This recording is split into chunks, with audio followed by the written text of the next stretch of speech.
this week. I've got my good buddy Cameron Miller. Cameron's used to being on the other side of the camera, but today we invited him in. I'm going to ask him a few questions, but I real quickly wanted just to give you an idea of the topic that we're going to be discussing today. So we at SecureGive, as you know, about a month and a half ago, we started to roll out our church app.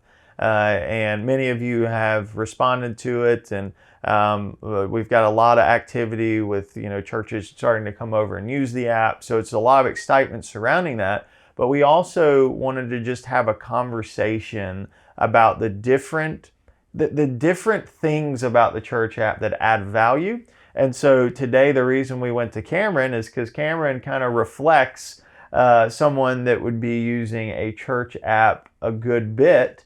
And I haven't prepped Cameron on any of this, so this is a raw interview. Cameron, thank you for being here today. I really appreciate absolutely. it. And so I'm going to ask you just a handful of quick questions Sure. regarding the church app. Okay. All right. So just for kind of starters, we know. We get it. We know that churches use apps. We know that, certainly after 2020, there's a lot of buzz around a church app. Mm-hmm. But point blank, why is a church app important? Well, I think you hit on it just then when you were talking about how, just the current era we're in and the era that we're kind of coming out of, it kind of changes everything. And so church is kind of along with that. So we have to kind of roll with the punches a little bit. And so in terms of a church app, and it's essential to everybody, really, I think at this point, because you've got a lot of people who kind of fell out of the church a little bit, and whether it be a good thing or a bad thing, they're going online to look at church and to attend church.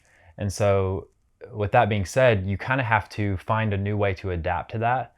And while a website has its merits and live streams have their merits, a central hub that's mobile is, to me, it's the most logical step forward. And so for me, as a person who wants to attend church, but also, maybe there's some things that maybe I just want to stay home, or there's just different things that have caused people to feel like maybe they need to stay home this week. And I'm not saying it's a good thing or a bad thing, but that's just kind of the era that we're living in now. And so bringing church to somebody, I think, is probably the best way that we can roll with that. While also, of course, encouraging people to attend church in person, because there is an importance to community. But I do think that having it at your fingertips is such an awesome thing. And I personally think it's incredibly valuable, because I can check back at sermons that I missed. I can check back and look at sermons and find certain places that I wanted to go back to, certain quotes, certain bullet points. And then there's also just, the general, usability of everything, and having everything in one place, including your Bible, your notes, all that kind of stuff. Yeah, no, that's really good. And, a lot of the conversations that I've been having with church leaders, it's involving all of those things you just mentioned. It's like, hey, we really want our people back. That's our preference, is to have it just like it was before 2020. Right. But then the realism sets in that we're not there yet. And and no one can determine when that will happen. And so having this tool really does. It helps church leaders meet their people where they are. Right. And then, alongside that too, it's the Monday through Saturday, right? Like, sure. I find that super valuable. When I like to get up early and I exercise and do some of those things with my morning. And when I'm doing those, I'm engaging with content like that on my phone, whether it's worship music, whether it's a sermon, whatever it is. And so having access to my church in that way throughout the week is super valuable too. So Absolutely. Cool. Well, all right. So, we understand why it's important, right? But Right. when it comes to the nuts and bolts of the app, and I guess what I'm saying by that is the features that an app has, in your opinion, right? Not looking at the marketing side of the church app. I'm asking you Right, to be right. very honest. What are those features in your opinion that you absolutely have to have in a church app?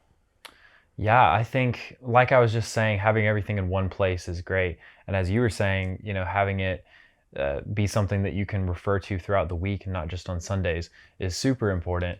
And I think it actually helps to plug people into church maybe better than just going to church on a Sunday, because you've got everything in one place. And if somebody's bought into it and they want to go and listen to a sermon, then you're also offering all these other things that could be very valuable on their faith walk, and just to kind of like help build community and build a sense of belonging.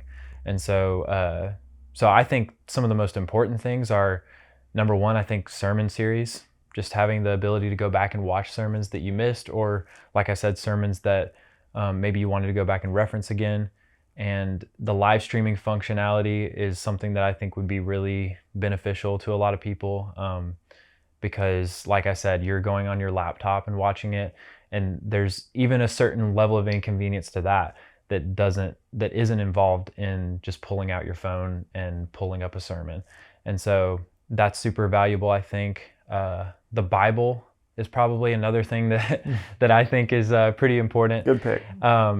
And I really do think that having a Bible in the same app as access to a sermon can help you to refer to your Bible much more easily after or while you're watching the sermon. So you kind of go back and you go to your Bible and you open that up. And so I think that's a good note-taking device. It's a good way to just reference the Bible and kind of have it all in one place without having to switch between apps and go to YouVersion and all that kind of stuff. Just having it right there, I think it's really cool. Yeah, no, that's good. And the features in the Secure Give Church app, it's set up in such a way that you all can pick and choose from a wide array of functionality, but we have done a lot of the legwork for you and put core features that we just know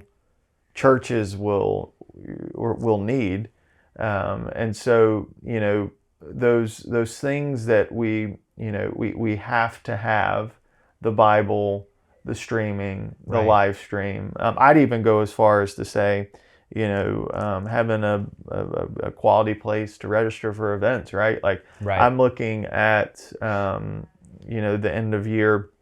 My wife is a pastor on staff at a church, and we're having conversations about what does year end look like, right? Like, there's activities around every corner at the church from here through December that being able to have all of that information given to a church goer in a high quality way on their phone is super valuable. Right. And capturing check-ins and just all that kind of stuff. So all right, cool. Yeah, for sure. So out of those things we have to have, it was a good answer, Cameron. Well done. And then out of all of those things, right? Like that we just mentioned, what is the one that you use the most? And you don't have to say the Bible. This is a joke. What is the one you use the most? I've already kind of treaded this ground already a good bit, but access to sermons is probably my number one pick. I would put at number two, though, the giving feature, just because, again, it takes away all those extra steps that makes it inconvenient.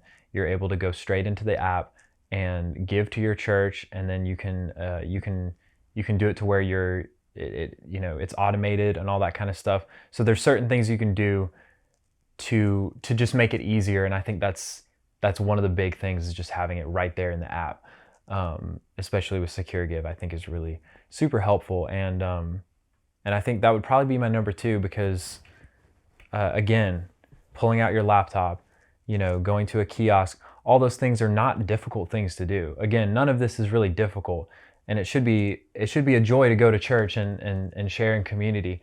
But we are living in a different time, and it's time to kind of like adapt to that. And I think that's a really good way to adapt to the generosity aspect of church, is to just have it right there on your phone.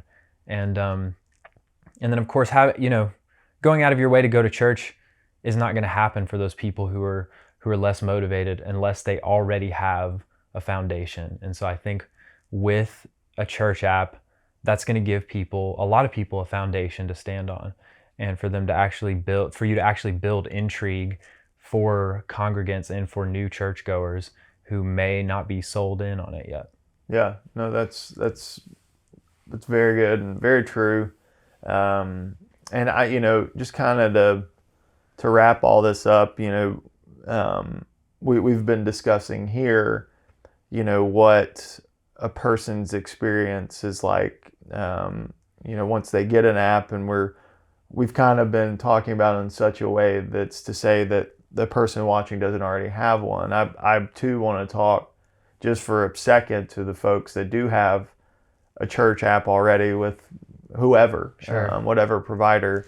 One of the things that so far, since we've released this product, that we've been seeing questions around is, we get it. Anytime you move something around like this, Right. there's natural hesitancy, and I totally get it.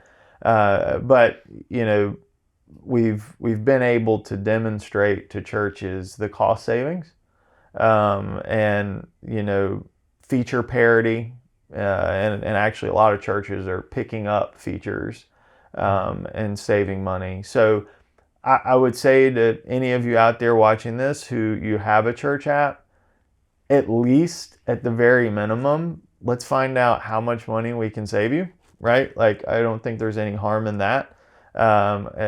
For my experience so far, it's pretty substantial. And so I think it's worth your time to do the homework. So, by all means, let's do that. But I Cameron, agree. Yeah, absolutely. thanks for coming to hang out for a few minutes. Yeah, anytime. You're a good sounding board for, products and, what young adults are drawn to, and those types of features that they look for, almost to a point where like they become requirements. So Right. that's a lot of And reason. I'm personally super excited Yeah. about it. So I Yeah, can't wait cool, for it man. to drop, and I can't wait for everybody to kind of see the new features and all the amazing things that it has to display. So Cool. super Thanks, excited. everybody. Cool. Thanks, guys. See you later.